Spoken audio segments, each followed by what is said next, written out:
let's come over then and take a look at the European indices this morning, and starting with the UK FTSE. This has now come very, very deep. So again, it's come all the way down to the 887 back off the top of the one. But I've got this A, B, C for an A wave, B, then a 1, 2, 3 that hit the 1618, small 4, and a 1, 2, 3, 4, 5 into the 2.0 and the 887. We've got an absolute complete structure to the downside. We're starting to get divergence on the technicals. I'm looking for this to hold and start to push up. Now, in terms of another long attempt, you can either take it here with a tiny stop, or you wait for a small 5 up, 3 back, and then take the trade in the UK FTSE.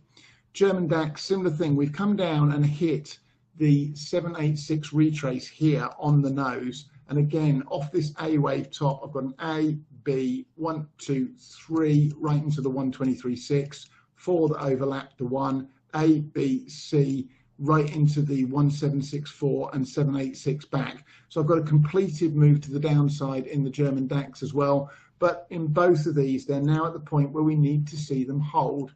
And everything at the moment seems to be pushing to the absolute extremes before we get the next leg of any move. It's happening across the board.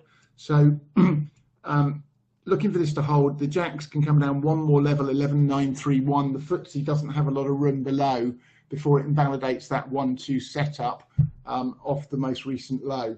So again, caution.